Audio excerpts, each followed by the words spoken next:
On this episode of Lingkod Bayan Diaries, ating tunghayan ang kwento ng isa sa ating mga honor awardees. To be a CSC Pag-asa Group Awardee is such an honor. Hindi namin siya inasahan, so we just wanted to put names on the innovations na naibigay namin sa Davao de Oro. Ako po si Joycel R.O.D., Provincial ICT Officer ng Provincial Government of Davao de Oro, Team Leader ng eGov Technical Team. I'm George Danhil M. Duran, Computer Programmer 3. Ako po si Mr. Wilfredo M. Galagala, Information Technology Officer 2. Ako po si Antonio Isimini, Information Technology Officer 2. Ako po si Antonio Salarda Jr., Computer Maintenance Technologist 2. Kay eGov Technical Team are employees of the Provincial ICT Office of the Provincial Government of Davao de Oro. So kami yung gumagawa ng mga systems and innovations and nagsusupport din sa mga na-implement na mga systems sa iba't ibang departamento ng probinsya. Marami kaming projects, actually our systems number up to 40. Especially during the pandemic, so doon talaga nakita on how useful ICT was. During that time, challenge talaga yung team to produce projects to sustain yung online na operations.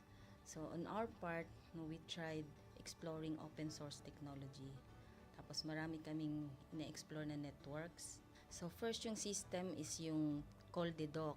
It's a teleconsulting system na na-implement during the COVID. When the OPD services, yung outpatient department services were stopped, nag-resort to teleconsulting. Another project mentioned is yung COVID testing information system. So just like any typical molecular laboratory na systems, ito ay data bank ng mga specimens na tinitest, tapos nagbibigay yung system ng result ng mga test. During pandemic, nagamit talaga siya kasi kailangan validated yung result, so QR coded yung aming test result.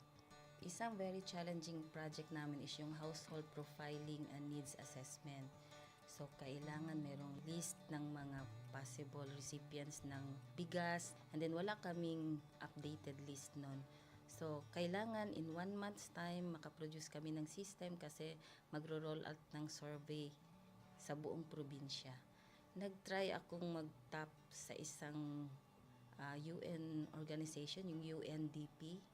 Tapos, nag-request ako kung pwede ba kaming turuan on how to do survey using Kobo Collect. And we were blessed, kahit wala kaming formal agreement, no monetary considerations, tinuruan nila kami. And in 1 month's time, na-produce namin yung app. And then after that, dire-diretso na po. Hindi rin namin ma-imagine na in 6 months' time, nakandak yung survey using employees only of the provincial government. So, nakamobilize kami ng mga 200 plus enumerators. Talagang nilibot yung entire province, 236 barangays, bahay-bahay yan. Tapos, nakuha namin yung data with maps. Na mapping namin yung mga households. So, and very appreciated po yung output ng systems. Kami nasa LGU, na-feel namin yung need na dapat ma-institutionalize yung ICT departments. Nasa digital age na tayo, so hindi pwedeng hindi tayo mag-upgrade or mag-adapt ng ICT. So basically, yung ICT, nagagamit siya para ma-optimize yung ating mga processes. Aside, maraming magaling sa Philippines. Mga kawali ng gobyerno, kung trabaho tayo, gawin natin talaga yung nasa puso natin. Gawin mo lang ang dapat mong gawin upang kung ano mang gusto mong maitulong para sa bayan. Na patuloy lang natin ang ating mga mabubuting gawain sa gobyerno para sa ating mga kababayang Pilipino. Kami ang eGov Technical Team ng Davao de Oro at ito ang aming kwentong Lingkod Bayani.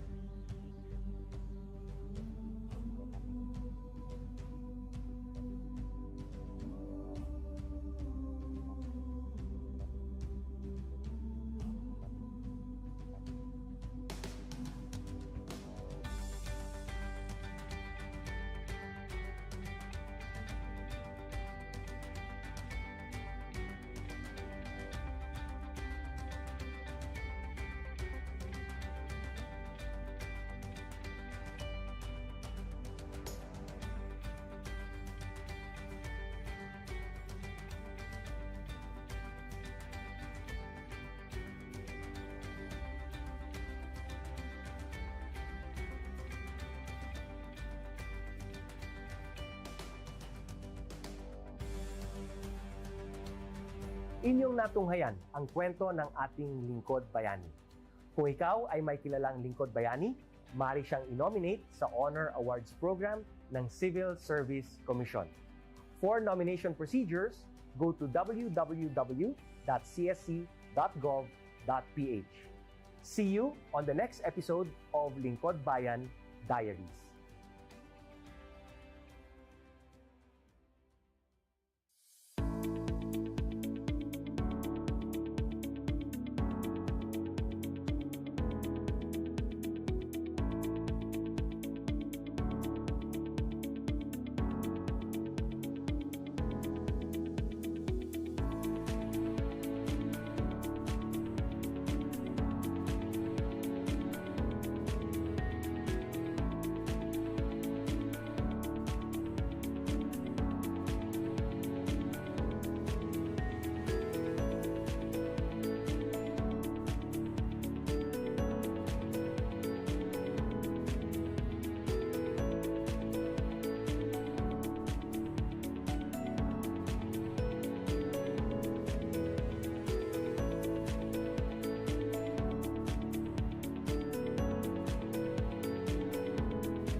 Good day to all of you. On behalf of the University Registrar's Office, I welcome everyone warmly. As the head of this esteemed institution, I am privileged to introduce our office and share the valuable services we provide. The University Registrar's Office serves as the administrative heart of our university, functioning as a central hub for academic records, student enrollment, and course registration. We are dedicated to supporting the success of our students and personnel by ensuring the smooth operation of all educational processes. Our mission as an academic unit, the University Registrar's Office, will be taking care of the enrollment, graduation, and records management as it takes custody of academic records of all graduates and the issuance of official academic documents of students and graduates. Whether you are a current student, a prospective applicant, a faculty member, or an alumnus, our dedicated team is here to assist you. From guiding you through the enrollment process to helping you access and maintain your academic records, we are committed to providing exceptional service with efficiency and professionalism. In addition to our core responsibilities, we are continually strive to improve our services by embracing technological advancements and streamlining our operations. We aim to enhance accessibility, transparency, and convenience for all clients, allowing you to focus on what matters most, your education and intellectual growth. As University Registrar, I am honored to lead a team of talented professionals passionate about supporting your academic journey. We understand the challenges and aspirations of higher education and are dedicated to serving as your trusted partner throughout your time at our university. In closing, I extend my heartfelt welcome once again. The University Registrar's Office is here to assist, inspire, and empower you as you embark on your intellectual endeavors. We look forward to collaborating with you and contributing to your success in every possible way. Thank you, and may this be the beginning of a remarkable academic journey for each of you as a university for humanity.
This is the biggest sporting events in the entire Bicol region and probably one of the grandest in the entire nation.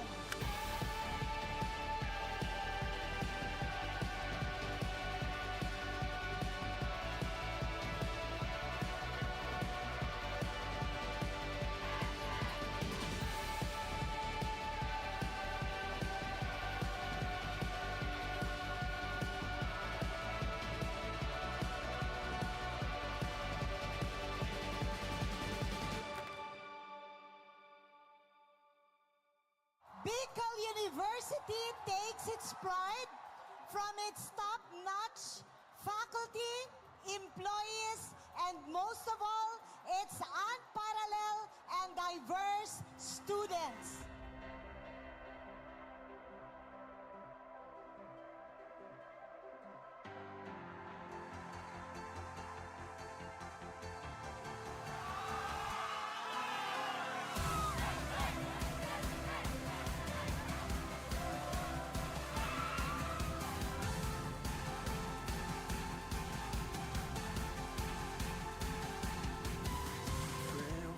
The Bicol University Olympics always coincides with my birthday season. I am very thankful for that. The youthful embrace that is on display during this event reinvigorates my sense of purpose as a public servant, as the young people occupy extremely important places in my ecosystem of governance. In short, I've spent my entire life helping build up this university, but I am not done, and neither should you be done building up this great institution. To my Bicol University family, huwag na nating pabahabain pa. The 2023 Bicol University Olympics open!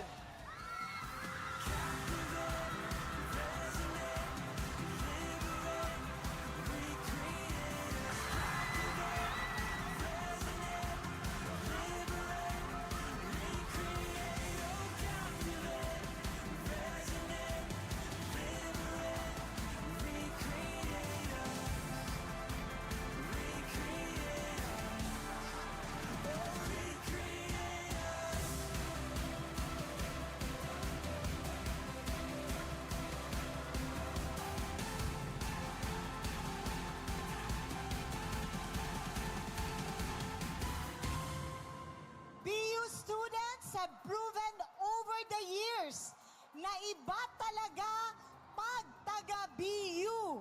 Certified Uragon pag BU Wenyo. We're climbing higher, we'll touch the fire. It's all that we know, we'll never let go.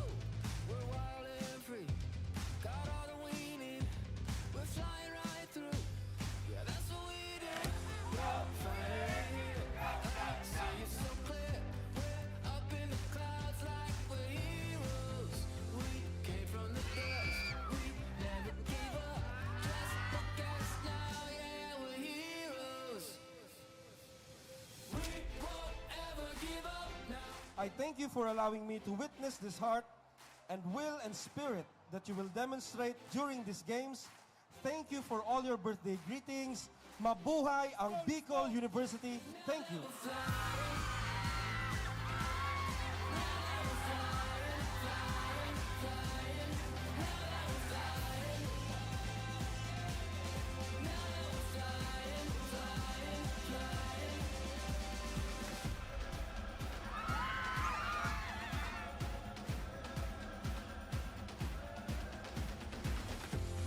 Finally here, I see it so clear. We're up in the clouds like we're heroes. We came from the dust, we never gave up. Just look at us now, yeah. Tandaan po natin, gaining friends and experience along is already a victory itself. May the force be with you all. Mabuhay ang Bicol University. Mabuhay ang BU Wenyos.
gapon ning CMCI, yung ano ba yan, sir? So, Competitiveness Index kang kada LGU.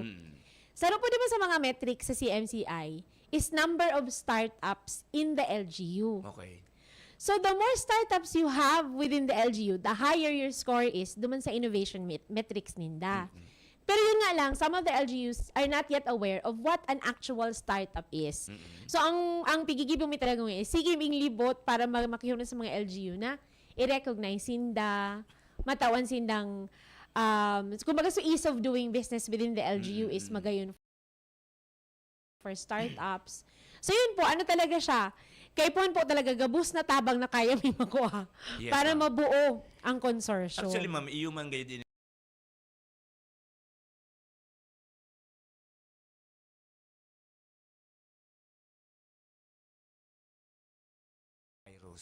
Yes po.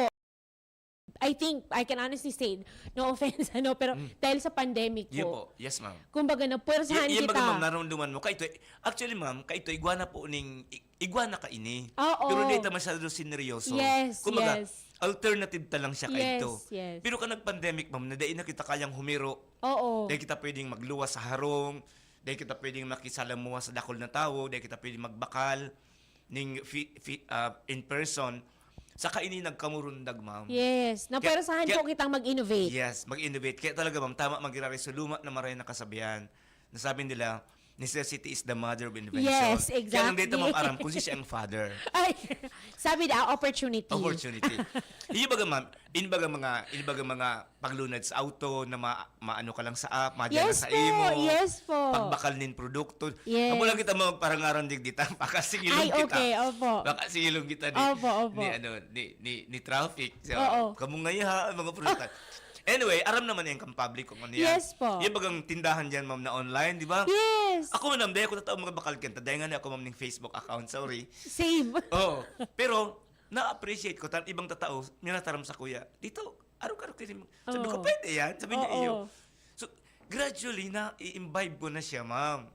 Baka man ako backward na maray na tao. Pero pag abot talaga sa ibang bagay, medyo ano ako, laggard. Kumbaga, ang sarap pa nga na bagay yan, ining Gika sabi mo na mention mo. Although ini, garo, may brand ini. Pero okay man, gabos man nagagamit kayo ni. Kang inutay man ako kayo nakaintindi. Takol sa ko nagtara. Hesitant ka pa, sir. Hesitant pa ako. Siyempre, di mo ba nahiling talaga sa kwarta, naghihiro, di ba? Di mo na ko na ng opisina, ma'am. Exactly. So, medyo, ano ka talaga, galing questionable para sa imo. But it's there. Yes. Pero ka naghaloy Accepted na siya, yes. Nagkaigwa ka na ng trust, Yes. etc. And they're also doing their best ining company para mas dakul pa ang inggan niya rin na. Pero ma'am, ining araw ka ining endeavor sa part kang university and yaong ka sa frontline, ano usually ang mga challenges na pigahampang tadigdi na pero dahil man kita nagsasabing habutan na, siyempre, challenge lang yan. Challenge lang talaga. Ang pinakainit mi po na challenge, maski ka ito pa, is that yung orientation tungkol sa startups. Yes, okay. Originally, but for the longest time, a lot thought that a startup is just a business starting. Startup na considered sila. But technically po, ang definition niya talaga, ito pong tulo. Iya po. Medyo advanced na siya kang DOS tingunyan that a recognized startup should be registered at least by the DTI. Okay. So, hindi pwedeng idea mo siya, project mo siya, startup ka na. Pwedeng startup, incubate ka kung nag-incubate ka with Silly Deli. Pero kay po, registered ka talagang negosyo to be considered as a startup Para and to get help. Personality ka. Yes po, may yes legal po. personality Yes po. ka. Opo. So yun po ang pinakainot ming challenge na talagang kaipuhan ming ipasabot ano ang startup ay nata kaipuhan indaning tabang ta. Ang saro po sa pinaka-responsive sa Muya na very thankful ako is Legazpi City. Wow, okay. Legazpi City kasi is very na siya ang gusto niya talaga maging digital city baga Yes po. So ang Legazpi City maski po sa pag-revise ninda kang sa indang local incentive and investment code included na ang concept kang startup. Wow, okay. So kumbaga kung ako po negosyante na may startup ako, I would be happy to invest or to register my business here kasi it's kumbaga conducive place siya for me para mag-grow ang startup ko. So yun po talaga sa pakihuron mi sa mga LGUs na create an environment for these startups na talaga makaka-grow sila and makaka-develop sila. Tapos Kasi, ma-encourage din sa environment, po. existing environment. Yes po. Ma'am Krista, aram ko nakulong ka pang Krista i-istorya. Nahilin ko ang enthusiasm mo sa pag-share kang gabos na ini. Pagbuelta ta. Okay po.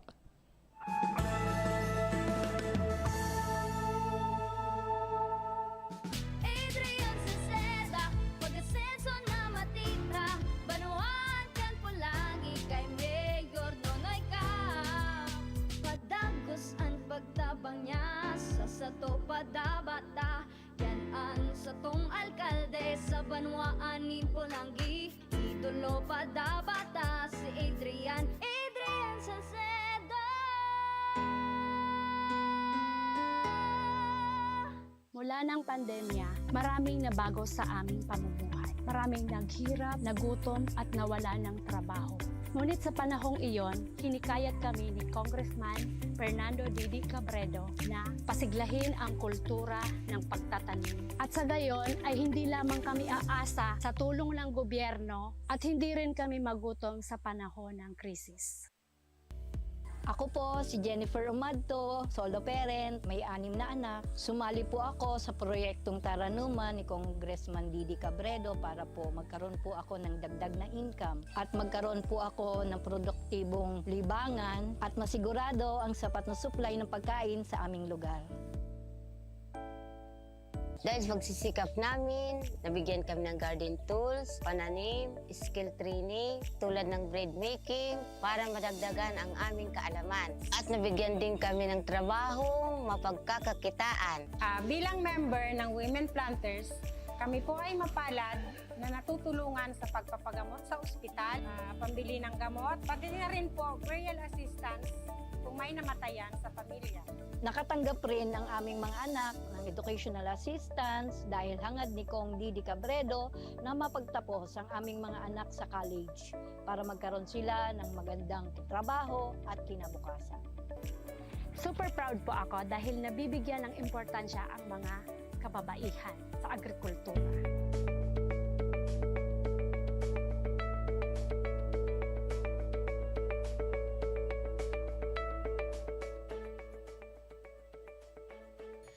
Alright, padagos kita kan sa tuyang programa. Ang programa hatod sa tuya kan BU Extension Management Division sa pamayo ni Dr. Rico, ni Ma'am Marcia. Padagos kita kan sa tuyang matibayon ini si Madam. Pigaano na Madam naka-imprinta na sa imo ang gabos. Talagang pag desidido ka ba sa trabaho, Ma'am. Aramtaman ni ang gabos. Kitang mga taga-BU Sige, Ma'am. Iyon na nga ni narumduman ko't lugod tulo, sabi mo, ang tunay na startup is sarong klase ning pagpuuning negosyo na scalable, disruptive, and solutions-based. Actually, ma'am, ining mga pigigibutang ini, although dito man si sabing, kita, late bloomer ang Philippines, pero sa ibang mga bansa, ma'am, pigparairin, lalo ng Japan. Ako nga ni, ma'am, nagalas ako, sabi ko, nata niya ako mayaman na mare ang Japan. Ang Japan pala, ma'am, although, compared sa gobyerno sinda pala, ang gobyerno mismo nag-engage sa business. Kita dai. Tapos grabe po ang investment nila sa research talaga for technology. Yes, sobra. Yes. Mas advanced pa nga ni sinda sa US. Although, medyo may problema din ngayon yan ang Japan dahil sa ang tao, ang population. Grabe ang gap. No? Aging ang population. Aging ang population. Anyway, bahala na sinda kayo mag-solve. Sige, ma'am. So, bali, ma'am, ano ngunyan, sa sitwasyon tango niyan sa Bicol University, sa Bicol region, kumusta po? Hain na po ining effort na ini kang mga consortium. Okay, sige po. Consortia. Ang Kubo, which is one of the most known accelerators in the Philippines when it comes to startups, nag-conduct po sinda before, I think it was in 2022, ning ecosystem mapping. Okay. So, ini pong ecosystem mapping, tigde-determine po kung anong level na ang ecosystem kang startups within a locality. Okay. Pero ang nakondaktan pa lang po kayo is Legazpi City and Naga City. Naga City, okay. So, ang Legazpi po, nasa nascent stage, pero ang Naga po ay nasa accelerating. Medyo aggressive po ang Naga City when it comes to startups. Okay. So, igo po siyang 7 level. Ang ang nascent stage, so foundational, nascent, and accelerating. Kumbaga po, ang Legazpi is nasa second tier, ang Naga is nasa third level na siya. So, we are catching up na rin with Naga, with everyone contributing to us getting there. But one of the, it's a good thing, sir, that you mentioned that, because one of the things that we need to do for the project is to also conduct an ecosystem mapping in all the other provinces of the Bicol region. So natapos mi na po ang Legazpi City, natapos mi na ang Albay, and natapos mi na rin po ang Catanduanes. So nakaschedule na rin po kami tomorrow actually sa Kamsur, and then last week of this month pasiring naman po kami sa Cam Norte, para mag-conduct naman ng ecosystem mapping. So naka-ready na rin po ang Masbate and Sorsogon. So nata po kay po ning masabutan, kumbaga nata po kay ni magibo na ecosystem mapping. Kay po ni po so data duman para masabutan mi ano ang nangyayari, ano may mga programa na ba dyan para sa mga startups, ano pa yung kulang. And then kung may mga local startups man, ano so kaipuhan ninda para sa mga local champions kang startups. For example po, halimbawa ngayon po sa Catanduanes. So may na-discover kami duman na may saro pala duman na startup, delivery app po siya. Deliverack ang pangalan niya. Ngunyan, si Deliverack, pag conduct mo po kang ecosystem mapping, kaya po po siyang hapoton, ano ang kaipuhan mo sa DOST, ano ang kaipuhan mo sa DTI, ano ang kaipuhan mong tabang hali sa LGU. Kasi, ini pong mga players na ini mga key people na ini, sinda rin po ang makumpas, kumbaga, kang ecosystem duman sa Catanduanes, or kung sa man locality, para matabangan and ma-encourage ang mga startups talaga. So startup di sa amataram, ini po ang kaipuhan mi tabang digdi. So, ini syempre yung LGU, DTI, DOST, sinda man masabi, okay, we can create programs to address your need. So, yun po yung pagigibong mi man na ecosystem mapping. Pagka, yaon na po ang gabos na data na ini, this will now allow us to develop the roadmap for the entire region. So, ito pong roadmap na i-develop mi, siya na po ang masabi na, inikita ngo niyan ang Bicol when it comes to startups and the ecosystem for startups.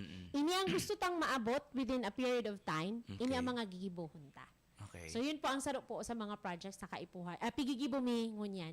Ay saro sa mga activities sa pigigibomi within the project. So aside from orienting everyone what a startup is, we also are doing the ecosystem mapping for the different provinces.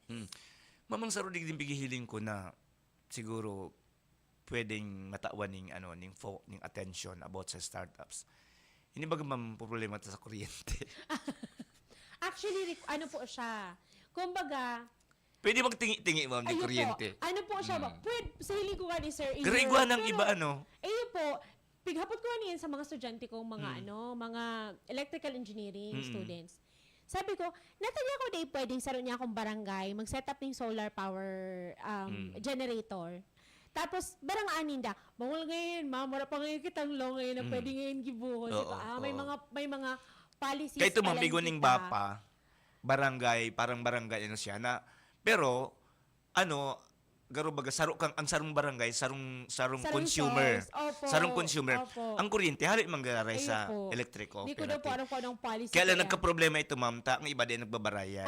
Kaya naka-close ang bilog na barangay. Nagkakawarang kuryente. Nawawaraan. Kaya po, sir, kumbaga, ang pag-set up po talaga ng ecosystem para sa very particular na kind of negosyo is, gari siya pagluto ng tamang timpla na spaghetti. Tama dapat suinit mo. Day dapat masobrahan ng asukal. Tama dapat sobrahan ng krema ang gagamitin mo. So, tomato sauce. It all matters kasi where does the LGU come in? So, policies ninda. Naranduin mo po sa sarong di motorsiklong ride-hailing app na very controversial sa Pilipinas. Di ba po ang sa mga issues doon? Dahil wala kitang policy na nag-govern sa two-wheeled vehicle. Ang policy style ang baga po, nag-govern sa mga taxi, sa mga ride-hailing app, yun lang po Pero wala para sa mga, sa tuya nga po sa iya habal-habal. Walang rule tungkol duman, wala. So, paano mo matatabangan yung startup? Magayon ang solution niya Na kumbaga, kung ako pasahero, I only want to get from point A to point B, capable ko magsakay sa motor para mas makaskas. Pero dahil walang policy para duman, di siya nakaka-prosper, kumbaga. So that's where LGUs come in. Dapat igwang policies na conducive talaga, programs and policies talaga na conducive talaga para Or sa even mga legislation. yes po, sa mga araw mga very kakaibang mga negosyo talaga. Kung ilingon mo man in its truest sense, nagsosolve talaga siya ng Iya, ma'am. problema. Actually, ining mga balhabal na ini, dahil mo naman ini mapupundo. No. Kumbaga, It's a given. kung dahil mo na kayang pundohon, dahil talagang nag-iipno siya kang pangangaipo sa transportation, di i-regulate mo na lang siya. Yes, exactly. But since there aren't any existing policies yet, yun yung nagkakaproblema. Yes Kaya, po. Kaya ipahununan po ng maray ang local government units to allow it to have policies para makagibunin, para, kumbaga, within the regulations, magibunin na ang mga startups nila. So, ano talaga siya, sir? Tamang timpla talaga kang boss. Even po yan, sir, nasabi mo sa kuryente. Kung ako po startup na very tech-based ako, highly dependent ako sa kuryente. Kasi ang kliyente ko ngaya, startup ngaya ako, pero ang kliyente ko ngaya, haling ngaya sa abroad. How do I operate kung bako stable ang sakuyang kuryente? Bako stable ang sakuyang internet connection. So all these things come into play. Ma'am, siguro ma'am, nagkaigwa kong idea bigla. Kasi dakul pa ako ng midbid. Actually, may midbid akong sarulay ko lang ang ngaranan. Adun ako nagbalik na siya graray sa gobyerno. Ang pinakang naging naghali siya sa government, nag-private, practice siya. Ang ginibo niya, ma'am, nag-engage siya sa solar. Kaya lang, dahil masyado nag-click sa iyong business dahil mahalo ng mga pyesa. Siguro pwedeng magkaigwa ng intervention ang government duman, ma'am. Yes. Kumbaga, naku lang gusto mo mag-solar. Yes. Ako gusto ko. Ang problema, pag binakal mo na sa gadget, mahalon. Pero masabi sinda, bawi umansa na ngayon after 3 years. Pero di bisid yan ako sa isip kang Pilipino na buminakal ako ng mahal. Anyway, kung kukwintahon, after 1, 2, or 3 years, garo man sana ako nakabawi, tahaloy ang serbisyo. Pero yan sa mindset kang Pilipino, gusto niya right away, mura. So mga araw baga kayan, ma'am, Yes po, mga kakaiba talaga. May naisip na nga ako, sir, na negosyo ko sa pigsabi mo. Pwede po baga, ika ngaya, may harong, magibo ka ngayon ng solar, ang problema mahal so investment, What if ngaya ako ang startup, nag-isip ki startup all of a sudden, pupondohan ta ka, pero so excess kang kuryente mong na-harvest duman sa system mo, papabakal mo sa para ipabakal ko man sa... Actually, ma'am, Diba parang ganyan? ma'am, nakulo na po, ma'am, tadakulo pa akong pinsan ng mga engineers dyan sa Calabarzon. Nag-istorya sa kuya. Dakulo na ngunyan mga bagong subdivision na solar powered na po. Yes. Solar na. Ang mga atop nindang may panel na. May solar panel na. So, kaya lang bako pa siya masyadong commercialized baga. Sasabi mo nga Mahal din po baga. kaya talaga siya. Kung paano daw mas solusyonan total baga ang Ay, kuryente din po. hali man sana sa saan. Kumbaga, kung sa point of view po kang sarong startup, I think that the solution would come into the financing. Kasi ang pinaka-issue baga kang tao is, mahal siya, so maintenance niya. So, ang kagayon naman sa tuya, DDO is that, sabi nga ni kang visitor me before, nahali sa Germany, sabi niya, you have a lot of sun. Yes, yes. Mainit daw sa tuya. Oo. Natangay ito, ngayon masyado ka mong solar panels. Tama, oo. You can harness it ngayon so much, pero ngayon ako nahiling masyado mga solar panels. So I think that from the point of view of the from the startup space, perhaps the solution could come from yung financial aspect kay ito. So pag finance kang pag-set up ng mga solar panel sa mga bahay, paano yung ano yung business model na gagamitin or so payment scheme na gagamitin para kaya ko siyang i-afford na maski mid-income household ako, kaya ko siyang i-afford. Di ako masarong bagsakan na millions ang gagastusin ko para sa... So dyan po naglalog ang mga startups. Oo. Kasi the technology is there, but the existing problem is the financial aspect. Actually, ma'am, nag-speaker ako sa sarong engagement. Rinig ko lang po ako, ma'am, ning lamp baga. Na at the same time, siya, power bank. I don't know, ma'am, kung naka-ano ka, ilaw siya, gara siya study lamp, nafo-fold. Pero ang unique sa feature niya is, pwede siyang, i-charge mo siya, pwede mo siyang gamito na as power bank. Oo. Ang magayon nun sabi ko na tada ini na commercialize Na. Dakulan kita ka-answer. Lalo na po sa mga estudyante kang BU. Dakulan po na technology every single year ang mahihiling mo. Ma-amaze ka talaga. Yung nga ni, ma'am. Naka-attend ka na, Sir, kibubot. So, Bubot Awards kang BU. Iyo man nakaupo. Di ba dakulon ang mga tech na ang mga estudyante? Every single year, dakulon iyan. Kailan yun nga, sometimes, ang problema din is that, so estudyante naka-develop sa to, for example, engineering students inda, mindset na ninda, madali lang mag-graduate, ma-review na after. Iyo dahil na. So yun din yung sa mga kaipuan na i-address na somehow introduce man sa inda ang idea of entrepreneurship na while they are good in technology, in developing technology, they also have to see it from the point of view of an entrepreneur. Pero siguro, ma'am, pwedeng mag-igo ng intervention dyan. Actually, yeah, pwedeng saluhon, yes ma'am. Po. That's where we come in, as City said. So, ang sistema po within the university is that, halimbawa ngayon po, ikaw, sir, naka-develop ka po ng kaitong lampshade na na diretso na siyang, charger. Ang gigibon mo po, kung estudyante ka po, i-assign siya sa Bicol University. My friends, correct me na lang if I'm wrong, baka pukpukon ako at siya ni Sir Christian Bainio, ang mga taga-IPMD, kung sala ang pakasabi ko, pero correct me na lang po.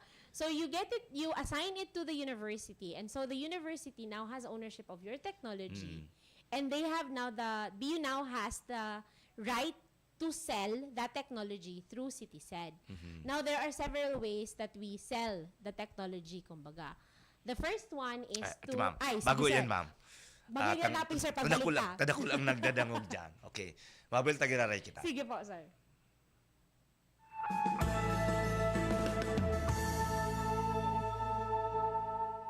Problema sa kalusugan, ika'y matutulungan, di ka pababayaan. SCTV, sagot dyan.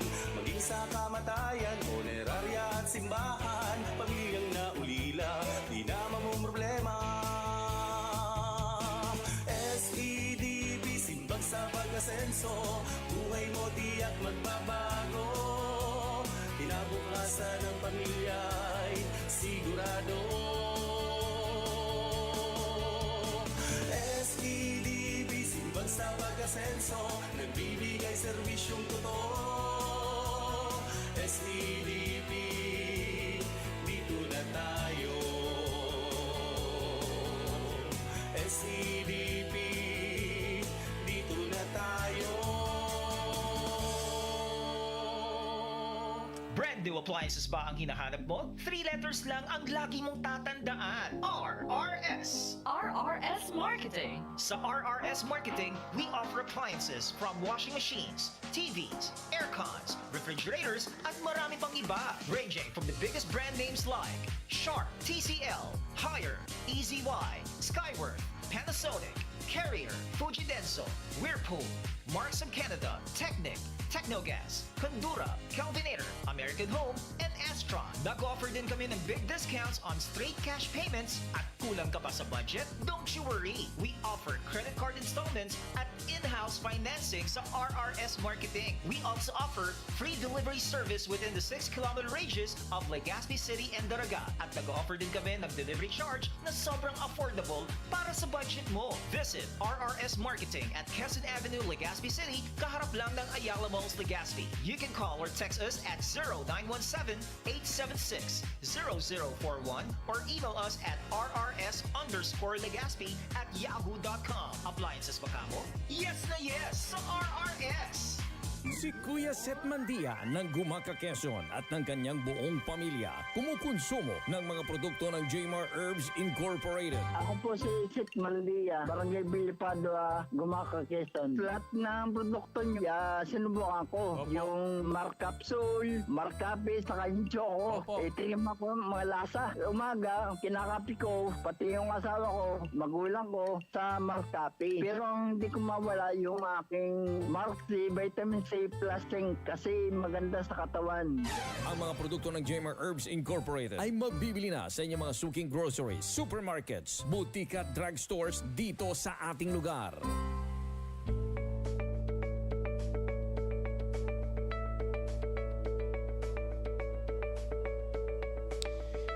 Alright, balik kita sa tuyang programa. Igwanan kitang 49 minutes after 10 o'clock. May date pa kitang minuto, ma'am. igwa pa kita ning pira. 11, 1, pas tama. Sige. Sige, ma'am, so pigi-enumerate mo kasabaag, ma'am. Please go ahead po. Sige pa. So, there are many ways for us to commercialize. We also call it technology transfer. So, pag ang saro po na research, nakaproduce siya ng product or ng technology,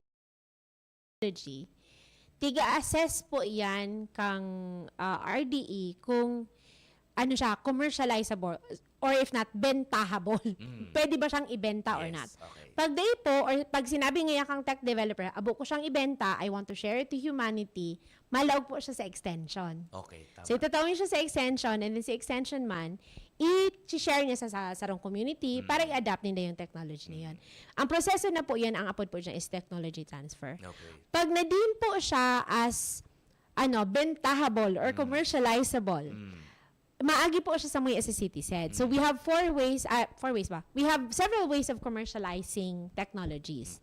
The first one is the full sale of a technology. Full sale, okay. Ibig sabihin, naka-develop ka ngayon ng ngayang cellphone na talagang kakaiba from the existing ones. Pwede tang ibenta sa buong technology sa sarong dakulang branding phone. Okay. Babakalunin de ito. Pero before yan mangyari, magkakaigwang unayin yan yung valuation. Meaning, tatawan taning value kung magkano yung technology na ito. Another one is magkakaigwa ng FOB or Fairness Opinion Board na masabi, usually ang katabang ta dyan sa FOB is DOST.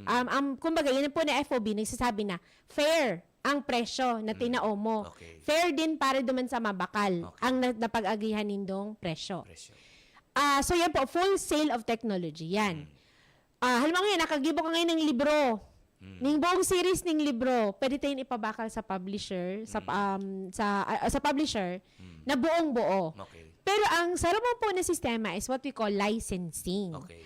Ang licensing naman po is, we sell the rights for you to produce a particular product. Okay. For example po, ang saro po sa mga pig-license mingon na technology is an energy bar developed by one of the professors in Bicol University, si director po ng FICC or Food Innovation and Commercialization Center, si Ma'am Janessa Reyes. Okay. So naka-develop siya ng type of energy bar and then commercialize niya po sa Kamote Creations. Okay. So si Kamote Creations po, linicense itong technology po and siya ang may karapatan ngayon mag-produce ka ito for selling ka itong energy bar na ito. Okay. So that's what we call licensing. So sa kada produce po kang product na ito, may porsyento po ang Bicol University and si Ma'am Janessa Reyes as the tech. Yes po, the royalty for her developing the product. Another option would be to have a startup. Yun ang nga sabing sa startup. So, may mabuo ning negosyo and magamit sinda ka itoong gagamitin nila sa technology mo para ito ang inegosyo. A version of that where the faculty member is the one manning the business is what we call spin-off. Ang spin-off naman po, so faculty talaga or Bicol University employee na nag-develop kang technology, siya talaga ang ma-manage nung negosyo. By rule po, by law, kasi igo po kitang big-upod na technology transfer, may law basta po yan, sir. Ang sabi po duman is that, pag faculty member na mag-ibo ka spin-off, you have to take a leave of absence. Okay. From the university. Kasi nga, ma-manage ka ng negosyo. Kung magasta to, baga double compensation baga yan, sir, ano? So, yun po yung apat na ways kung paano ta nako-commercialize ang mga technologies within the university. So, originally, baga, sir, ang idea when it comes to research outputs, we present and then we publish. Yan ang ultimate na goal Pero ngunyan po, ang sarap po sa mga dapat ang magibo man is to commercialize. Or to diffuse the technologies to our communities. Kasi, di man po kita pwedeng magpara-research siya na, tapos tataguan ta lang siya. Ang purpose po talaga kang research is so that we can share it to the world, to humanity, kumbaga. So, we do it either through technology transfer, publication, or presentation of our research. So, yun talaga ang purpose niya, sir. Para matauta, mabalikta sa communities sa market, ang sa yung mga nagkagiribo ng mga research. Iyo ba yan, mga role worldwide kan mga universities? Yes po talaga. Yes po. Yes. Mga universities, diyan ng breeding ground, yes. mga inventions, mga innovations, tanging matabangan ta ang pag-progress kang mundo as a Yes. whole. Yes. Kaya nga, di ba sa ibang mga darakulang bansa, ang talagang saro kampig tatawan ninda ning grabing attention, buda, tabang ang mga universities. Yes po. Bako lang sinda basta magpara produce din mga matitibay ay matatali, kundi sa mga output, mga So inventions. body of knowledge, kumbaga, in the Yes. technologies na yan, dapat maghali man po talaga ito sa universities. Magayon nun iyan, ma'am. Actually, ang siguro, ang saro kang pwede ta dyan nagibuhon, halimbawa sa araw kayo nagawa kita ning radio program. Pwede kita pwede kita mag-identify siguro nin mga areas kung saan pwede For development. for development, Yes po. for startup. Yes po. Ta ako mismo, kang tinara mo iyan, naintindihan ko na sa mga nangyayari. Sabi ko sa imong sarong barkada ko na matibay talaga siya, ta isipon mo, kaya niyang pailawan ang bilog mong harong. Matibay siya, matali. Kaya lang, yun na yan, pag piresyon ka na, alat yun na. Pero nga, kukumpyutan ka na. Oo. Garuman yan, magawa mo sa negosyo, sa media. Kaya, bawa, sarong dyaryo, din na pamangaran. Hinapot mo, guraan ng sarong page. Oo. Kasabihan sa imo, 200,000. One issue lang yan, ma'am. Di makiirad ka, mahalon. Pero pag kinumpyutan ka, ma'am, makukumbinsir ka. Opo. Aram ko nata, ma'am. Sabi nila, 200,000 iyan. Sarong issue. Pero we are printing 200,000 copies. Yes. Sa 200,000 copies, Piso. pag binasa iyan, piso lang ang tinubayad mo sa kada ginastos mo. reader. Yes po. Kung duwang nagbasa duman, sa lapit na lang. Kung yes. apat, 25 na lang. Yes. So mga araw kayo na style. Kaya lang, still, ang issue is that pag medyo mahal ang pabakal mo kang produkto mo, medyo dipisil.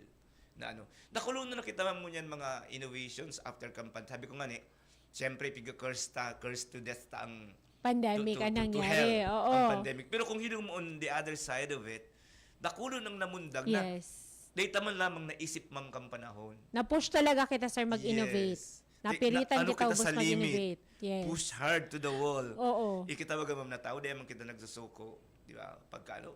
Sige. So mga delivery apps, sir, sa mga grocery, nagluluwasan dahil maski pag after the pandemic, na-feel mo na, mas convenient na yun para sa imo.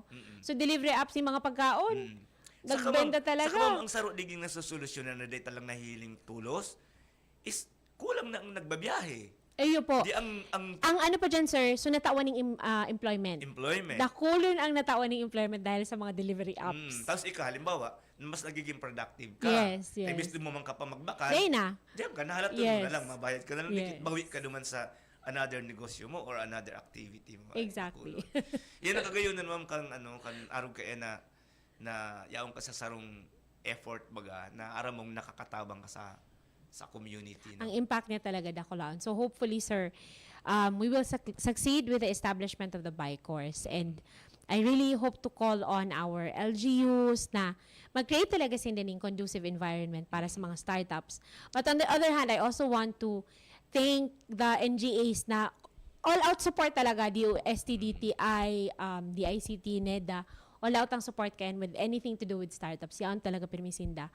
But on the other hand, I also want to ask and seek out the help of yung mga negosyante na to chip in and to share their wisdom to these tech developers because that's what they need.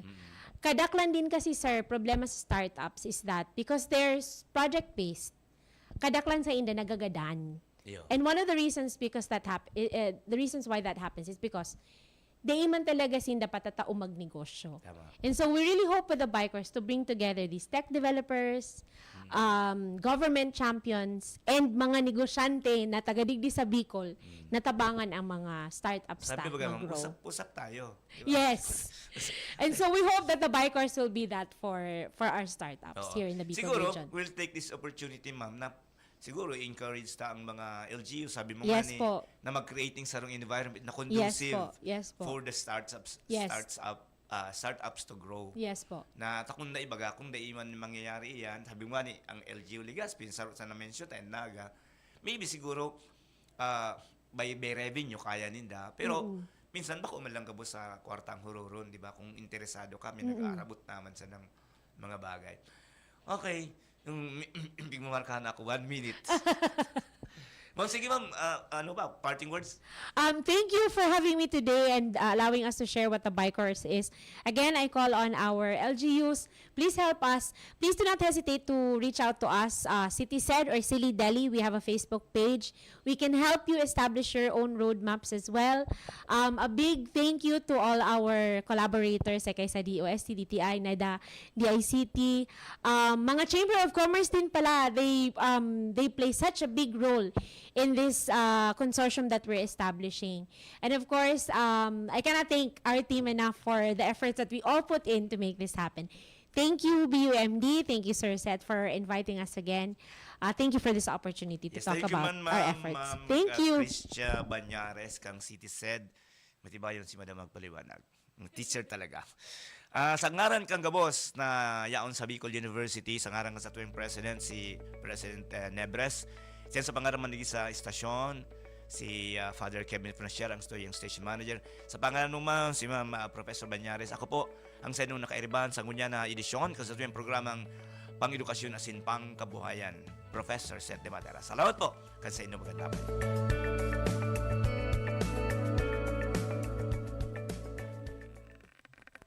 Napasaindo ang programang Bicol University, programang pang-edukasyon at pangkabuhayan. Antabayan liwat sa masunod na Webes. Digdisa na sa Radyo Veritas Legazpi.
This is the biggest sporting events in the entire Bicol region and probably one of the grandest in the entire nation.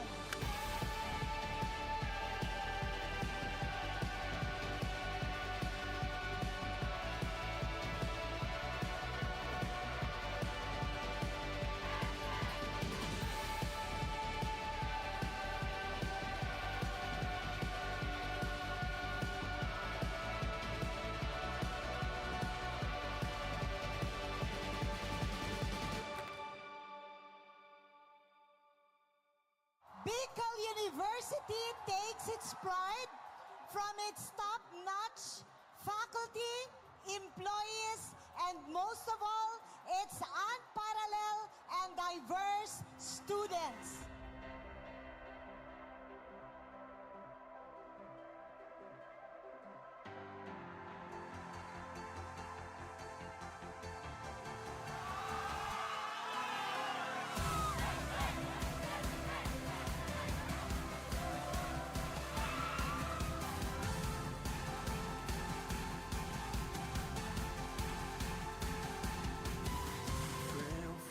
Bicol University Olympics always coincides with my birthday season. I am very thankful for that. The youthful embrace that is on display during this event reinvigorates my sense of purpose as a public servant, as the young people occupy extremely important places in my ecosystem of governance. In short, I've spent my entire life helping build up this university, but I am not done, and neither should you be done building up this great institution. To my Bicol University family, huwag na nating pabahabain pa. The 2023 Bicol University Olympics open!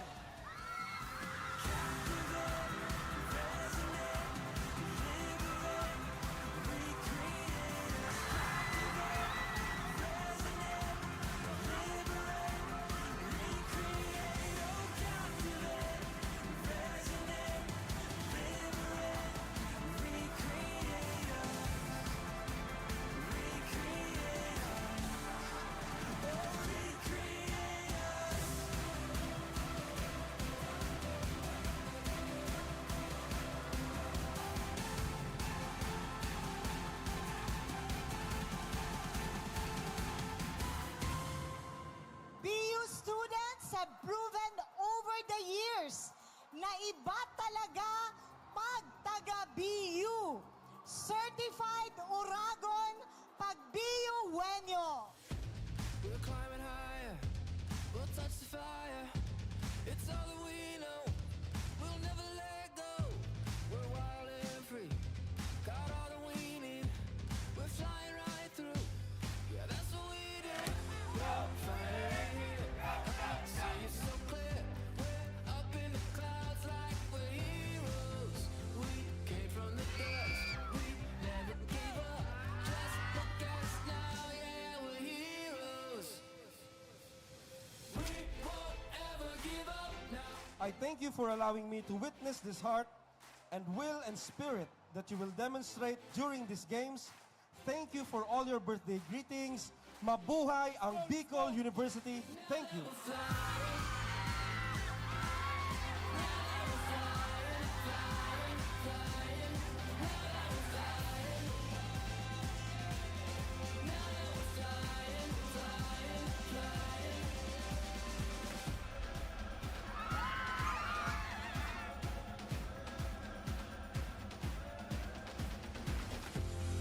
Finally here, I see it so clear. We're up in the clouds like we're heroes. We came from the dust, we never gave up. Just look at us now, yeah. Tandaan po natin, gaining friends and experience along is already a victory itself. May the force be with you all. Mabuhay ang Bicol University. Mabuhay ang BU Wenyos.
Kapag wala naman akong magawa.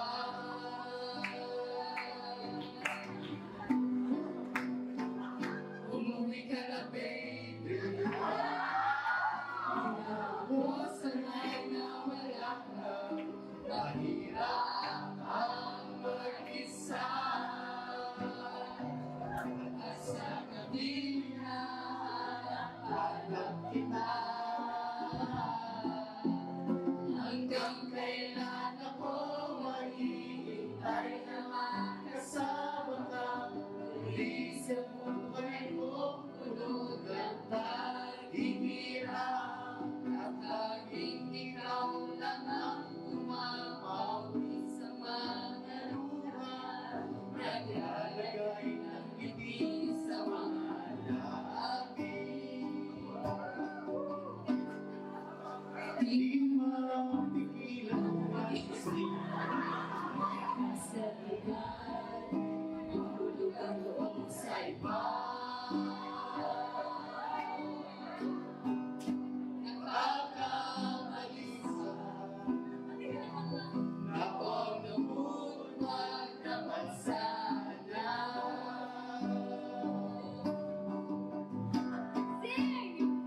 Umuwi ka na, baby. Hindi na ako sanay na wala ka. Mahirap ang mag-isa. At sa gabi na hanap-hanap kita.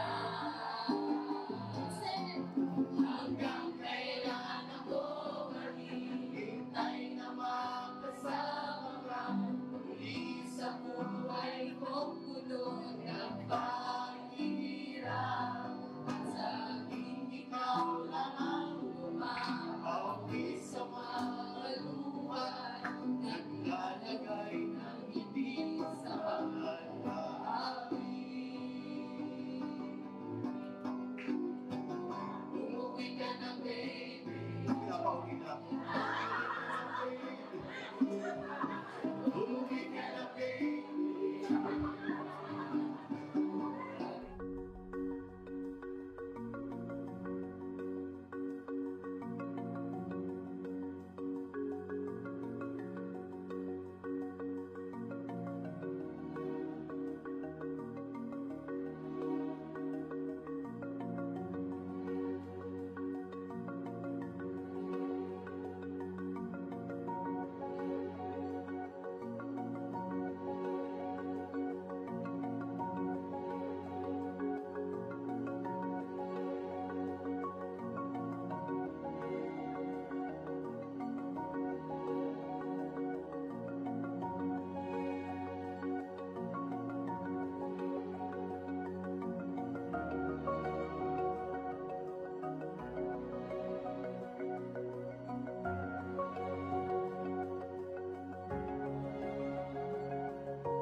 On this episode of Lingkod Bayan Diaries, ating tunghayan ang kwento ng isa sa ating mga honor awardees.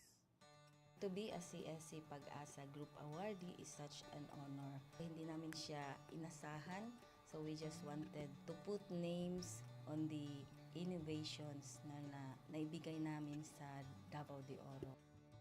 Ako po si Joycel R.O.D., Provincial ICT Officer ng Provincial Government of Davao de Oro, Team Leader ng eGov Technical Team. I'm George Danhil M. Duran, Computer Programmer 3. Ako po si Mr. Wilfredo M. Galagala, Information Technology Officer 2. Ako po si Antonio Isimini, Information Technology Officer 2. Ako po si Antonio Salarda Jr., Computer Maintenance Technologist 2. Kay eGov Technical Team are employees of the Provincial ICT Office of the Provincial Government of Davao de Oro. So kami yung gumagawa ng mga systems and innovations and nagsusupport din sa mga na-implement na mga systems sa iba't ibang departamento ng probinsya. Marami kaming projects, actually our systems number up to 40. Especially during the pandemic, so doon talaga nakita on how useful ICT was. During that time, challenge talaga yung team to produce projects to sustain yung online na operations. So on our part, we tried exploring open source technology. Tapos marami kaming ina-explore na networks. So first yung system is yung CallDedoc. It's a teleconsulting system na na-implement during the COVID when the OPD services, yung outpatient department services, were stopped. Nag-resort to teleconsulting. Another project mentioned is yung COVID testing information system. So just like any typical molecular laboratory na systems, ito ay data bank ng mga specimens na tinitest, tapos nagbibigay yung system ng result ng mga test. During pandemic, nagamit talaga siya kasi kailangan validated yung result, so QR-coded yung aming test result. Isang very challenging project namin is yung household profiling and needs assessment. So kailangan merong list ng mga possible recipients ng bigas, and then wala kaming updated list nun. So kailangan in 1 month's time makaproduce kami ng system kasi magro-roll out ng survey sa buong probinsya. Nag-try akong mag-tap sa isang UN organization, yung UNDP. Tapos, nag-request ako kung pwede ba kaming turuan on how to do survey using Kobo Collect. And we were blessed, kahit wala kaming formal agreement, no monetary considerations, tinuruan nila kami. And in 1 month's time, na-produce namin yung app. And then after that, dire-diretso na po. Hindi rin namin ma-imagine na in 6 months' time, nakandak yung survey using employees only of the provincial government. So nakamobilize kami ng mga 200 plus enumerators. Talagang nilibot yung entire province, 236 barangays, bahay-bahay yan.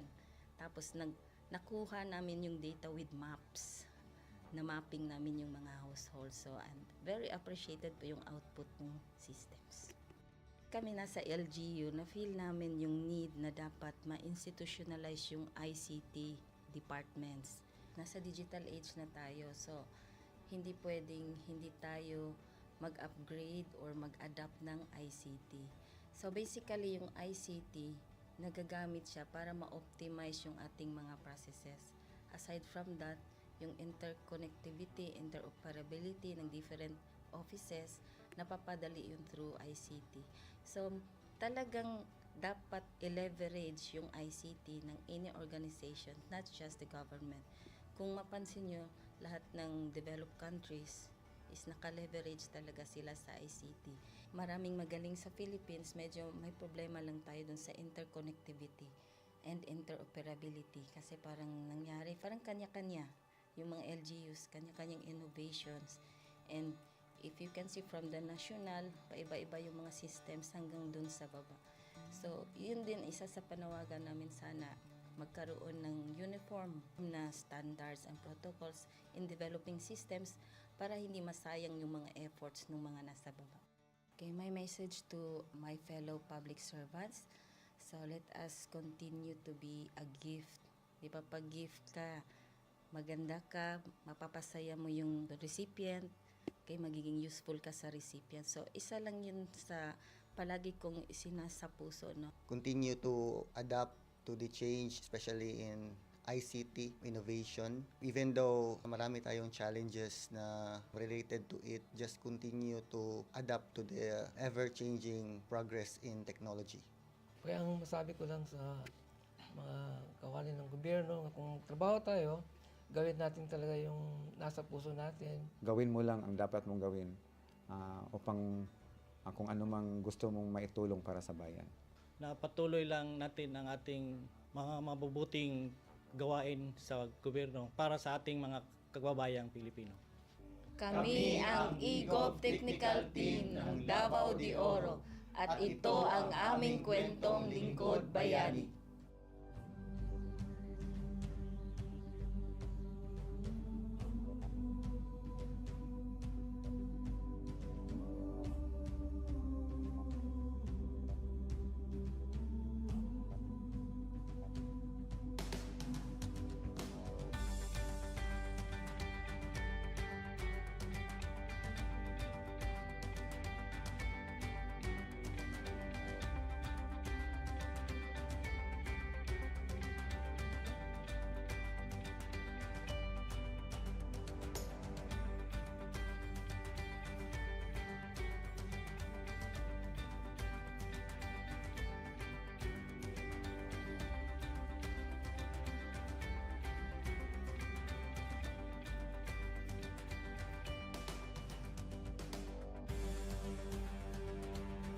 Inyong natunghayan ang kwento ng ating lingkod bayani. Kung ikaw ay may kilalang lingkod bayani, maaari siyang i-nominate sa Honor Awards Program ng Civil Service Commission. For nomination procedures, go to www.csc.gov.ph. See you on the next episode of Lingkod Bayan Diaries.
Good day to all of you. On behalf of the University Registrar's Office, I welcome everyone warmly. As the head of this esteemed institution, I am privileged to introduce our office and share the valuable services we provide.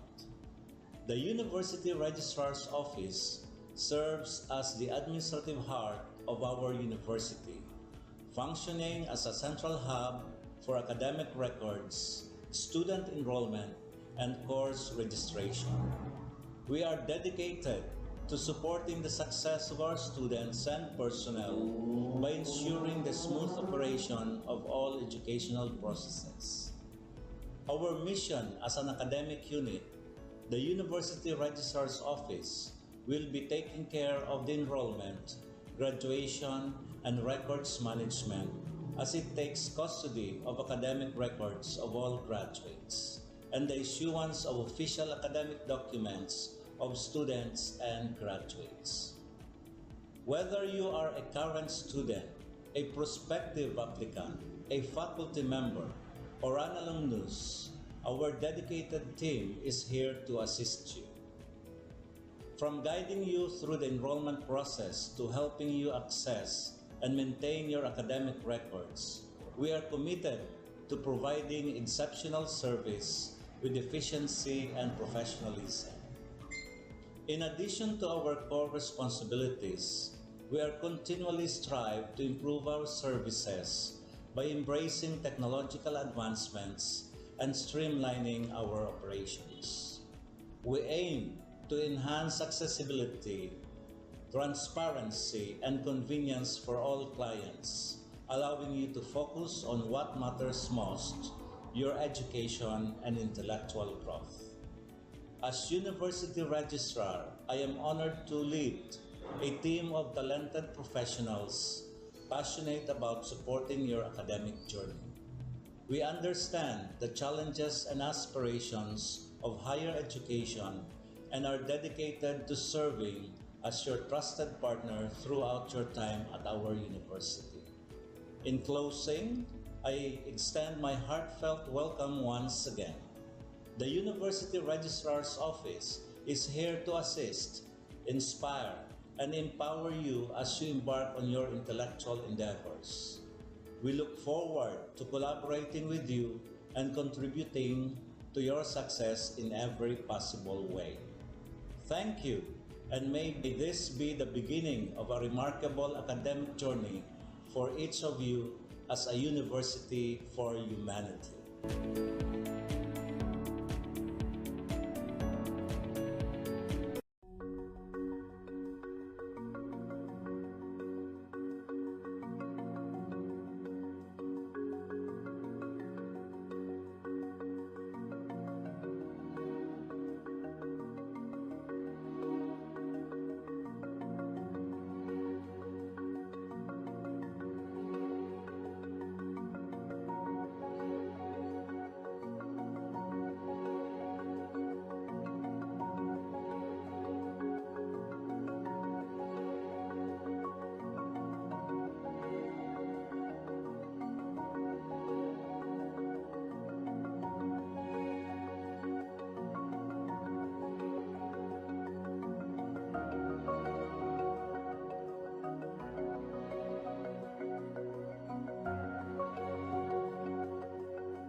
This is the biggest sporting events in the entire Bicol region and probably one of the grandest in the entire nation.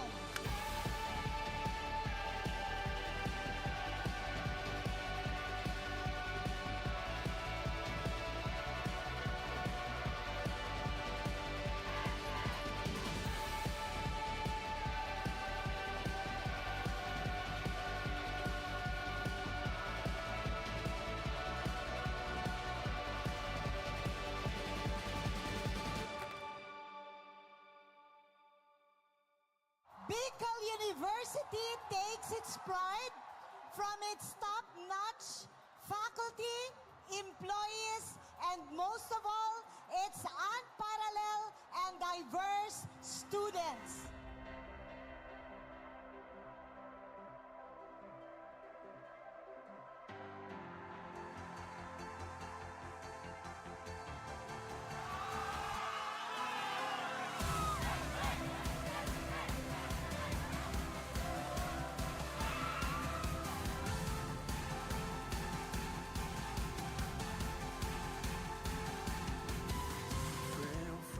Bicol University Olympics always coincides with my birthday season. I am very thankful for that. The youthful embrace that is on display during this event reinvigorates my sense of purpose as a public servant, as the young people occupy extremely important places in my ecosystem of governance. In short, I've spent my entire life helping build up this university, but I am not done, and neither should you be done building up this great institution. To my Bicol University family, huwag na nating pabahabain pa. The 2023 Bicol University Olympics open!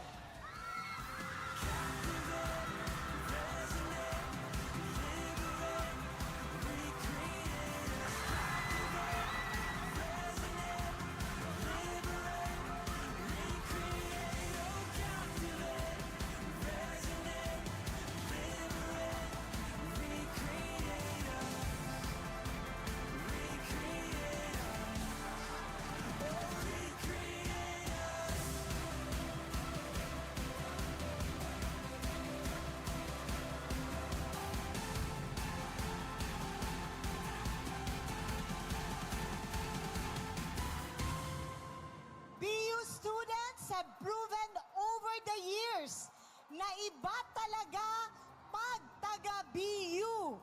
Certified Uragon pag BU Wenyo. We're climbing higher, we'll touch the fire. It's all that we know, we'll never let go. We're wild and free, got all that we need.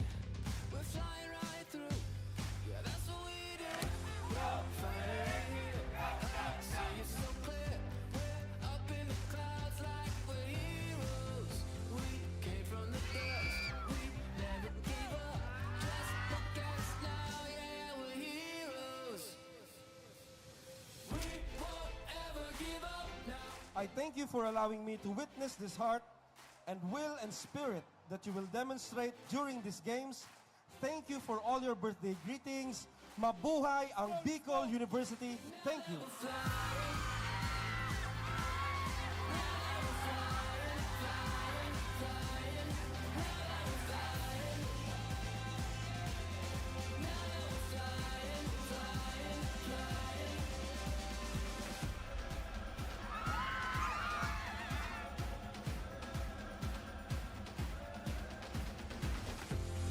Finally here, I see it so clear.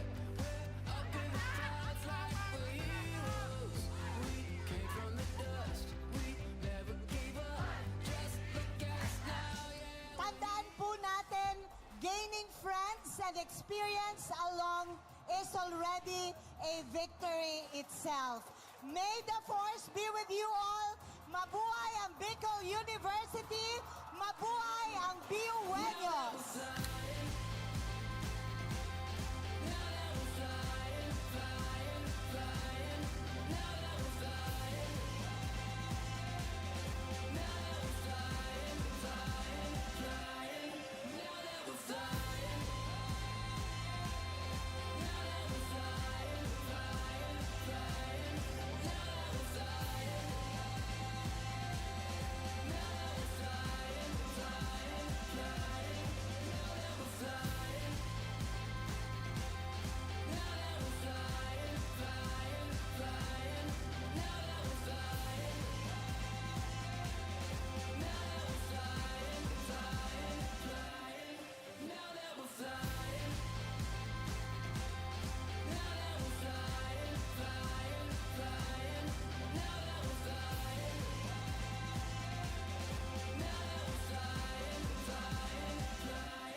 Kapag naalala,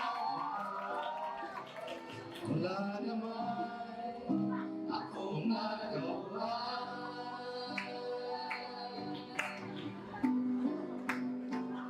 Umuwi ka na, baby. Ako sanay na wala ka. Mahirap ang mag-isa. At sa gabi na hanap kita. Hanggang kailan ako maghihintay na makasama ka. Muli sa buhay ko, tulog at paghihirap. At laging ikaw lang ang umapawi sa mga luha. Naglalagay ng ngiti sa mga labi. Di mapigilan ang mag-isip. Sa lugar, nahulog ang loob sa iba. Nakakamalisa na kung namut, wag naman sana.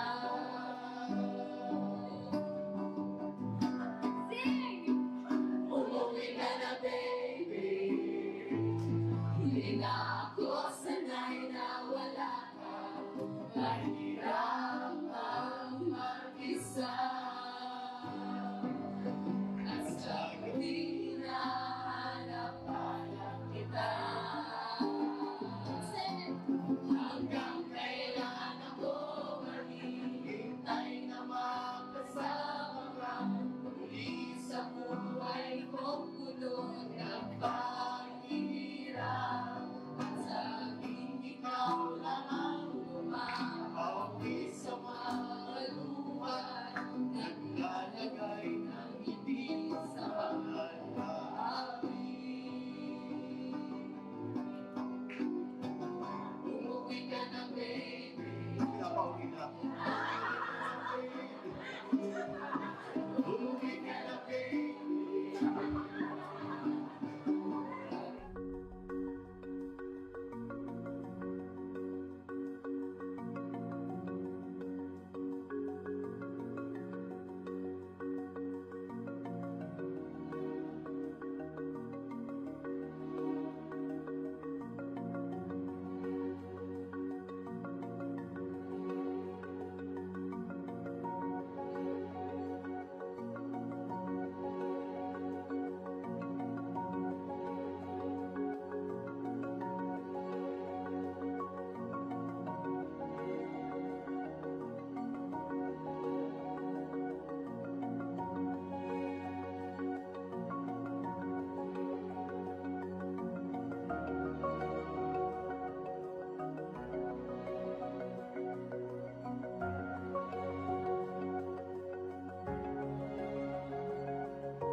culture.